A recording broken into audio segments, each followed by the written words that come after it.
Taurat itu sudah hilang, sudah tidak ada Taurat itu ya.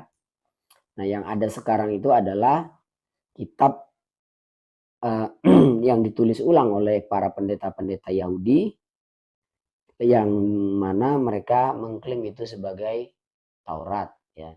Quran dan Al-Quran menjelaskan bagaimana wa idza laqul ladzina amanu qalu amanna wa idza khala ba'dhum ila ba'din qalu tuhadditsunahum bima fatahallahu alaikum liyuhajjukum bi inda rabbikum afala ta'qilun ya. Ini Al-Quran menjelaskan bahwa apakah kamu kaum muslimin maksudnya di sini ya, sangat berharap mereka akan percaya kepadamu atau beriman kepadamu ya, sedangkan segolongan dari mereka itu mendengar firman Allah lalu mereka mengubahnya setelah memahaminya padahal mereka mengetahuinya. Nah, ini Allah menjelaskan kepada Nabi Muhammad SAW, menjelaskan pada kita melalui Al-Quran ini ya, apakah kita kaum muslimin ini beringin lalu berambisi untuk mengislamkan mereka alul kitab itu ya, orang-orang Yahudi dan Nasrani, sedangkan ya sedangkan segolongan dari mereka mendengar firman Allah lalu mereka mengubahnya setelah mereka memahaminya padahal mereka mengetahuinya. Nah, ini kepada orang-orang Yahudi khususnya ini ya. Jadi Yahudi itu sebenarnya sudah sangat familiar dengan yang namanya ayat suci ya, kitab suci, kenabian ya, konsep teologi ketuhanan ya, konsep tauhid, mereka udah paham itu gitu. Tapi mereka nggak mau beriman gitu, mereka nggak mau beriman walaupun mereka tahu itu. Malah yang terjadi sebaliknya adalah mereka itu sengaja merubah apa yang Allah turunkan, mereka rubah gitu ya. Seperti ketika kelahiran Rasulullah, mereka mengetahui kapan Rasulullah lahir ya, dari mana, itu mereka tunggu. Lalu ketika Rasulullah lahir dan mereka mengingkarinya. Nah, di dalam ayat ini juga dijelaskan bahwa mereka itu melakukan untuk mendapatkan keuntungan dunia ya, untuk mendapatkan keuntungan yang sedikit ya. Kemudian lias tarubihi samanan qalila. Nah, ini dari Al-Baqarah 79-nya ini ya. Fawailul ladzina yaktubunal kitaba bi aidihim tsumma yaqaza min indillah ya. Celakalah orang-orang menulis kitab dengan tangan mereka lalu mereka katakan ini dari Allah ya. Nah, mereka melakukan itu untuk mendapatkan keuntungan sedikit. Supaya apa? Supaya dianggap wali, dianggap imam besar seperti itu. Nah, ini karakter bukti-bukti bahwa Yahudi itu telah merubah Taurat. Ya, ini Al-Quran yang menjelaskan. Kemudian dalam surah Ali Imran ayat 78 juga ya, di situ dijelaskan mereka seakan-akan yang mereka pegang itu adalah wahyu daripada Allah Subhanahu wa taala. Padahal itu karangan-karangan mereka saja. Ketika dibongkar semuanya ketahuan bahwa itu adalah karang-karang saja gitu, ucapan-ucapan manusia yang tidak. Nah, kemudian di dalam surah Al-An'am ayat 91 ya, mungkin ada yang punya Al-Quran bisa dibuka ya. Al-An'am itu surat berapa itu ya? Bentar ya, saya bacakan ya. Bismillahirrahmanirrahim. Wa hadza kitabun anzalnahu mubarakum musaddiqal ladzi baina yadayhi litunzira ummal qura wa man haulaha ya. Wallazina yu'minuna bil akhirati yu'minuna bih wa hum ala salatihim yuhafizun, yang artinya mereka tidak mengagungkan Allah sebagaimana mestinya ketika mereka berkata Allah tidak menurunkan sesuatu pun kepada manusia.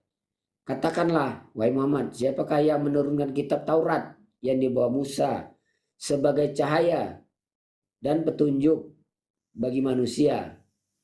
kamu jadikan kitab itu lembaran-lembaran kertas yang bercerai-berai. Kamu memperlihatkan sebagian dan menyembunyikan sebagian yang lainnya. Dan banyak yang kamu sembunyikan, padahal telah diajarkannya kepada kamu apa yang tidak diketahui.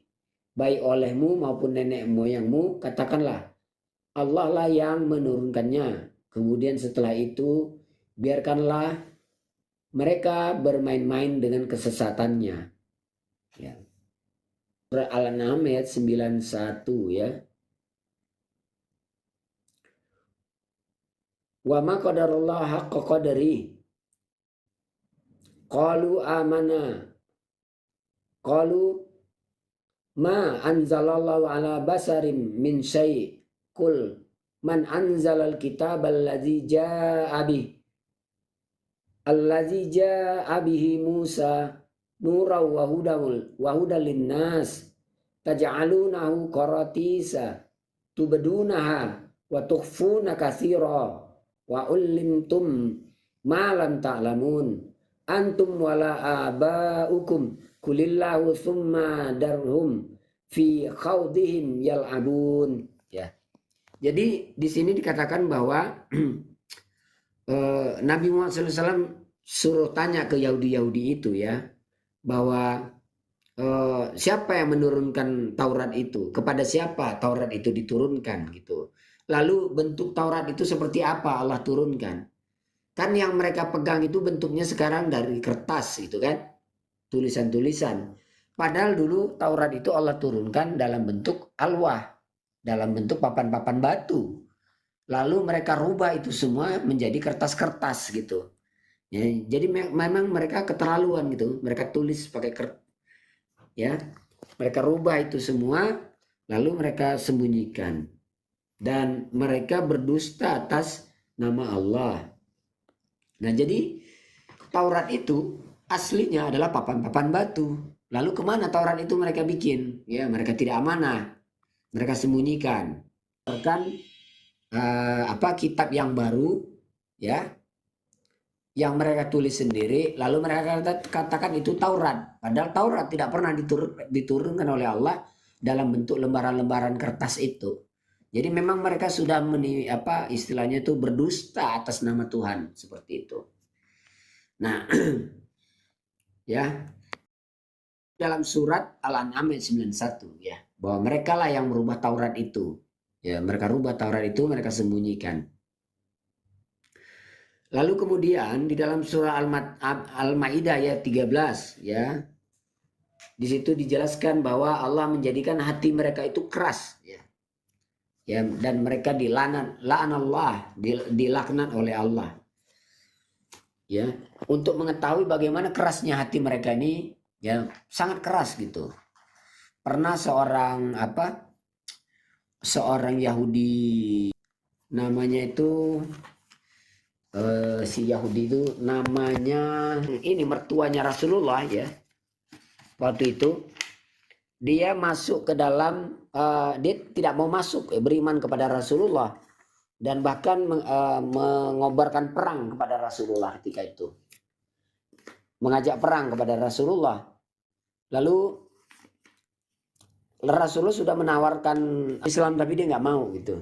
Nah, ketika dia kembali kepada kaumnya itu nanya, namanya Huyai al-Akhtaf gitu ya. Seorang pemimpin Yahudi Khaybar, sorry. Dia anaknya ini menikah dengan Rasulullah SAW. Lalu ketika dia kembali ke kaumnya, mereka bertanya kepada Huyai ini, wahai Huyai, apakah engkau melihat Muhammad itu benar-benar seorang nabi? Iya, dia seorang nabi katanya. Benar, aku yakin dia seorang nabi katanya. Karena dia tahu tanda-tandanya, dia seorang rabi juga gitu. Lalu apa kata Huyai? Tapi bagiku, aku tidak akan beriman kepada agamanya. Aku justru mengumumkan perang dengannya. Jadi dia tahu Rasulullah itu seorang nabi, utusan Allah. Tapi karena dia bukan dari Lewi, bukan seorang Yahudi, maka Huyai tetap mengibarkan bendera perang dengan Rasulullah SAW. Nah, begitulah kerasnya hati mereka yang Allah katakan dalam surah Al-Maidah ayat 13 ini, yaitu hatinya itu menjadi keras, khasiah ya. Ya. Kenapa bisa begitu? Karena itu Allah hukum hati mereka. Fi qulubihim maradun fazadahumullah marada. Jadi dalam hati mereka itu ada penyakit, lalu Allah tambah lagi penyakit itu sebagai hukuman bagi mereka. Karena mereka suka mengingkari ayat-ayat Allah, mengingkari kebenaran yang disampaikan kepada mereka. Seperti itu. Nah, ini bukti-bukti dari Al-Quran, beberapa ayat tadi ya, tentang bagaimana sesungguhnya Allah menyaksikan Taurat itu sudah dirubah oleh orang-orang Yahudi. Dan anehnya justru yang mereka imani yang memang sudah mereka modifikasi itu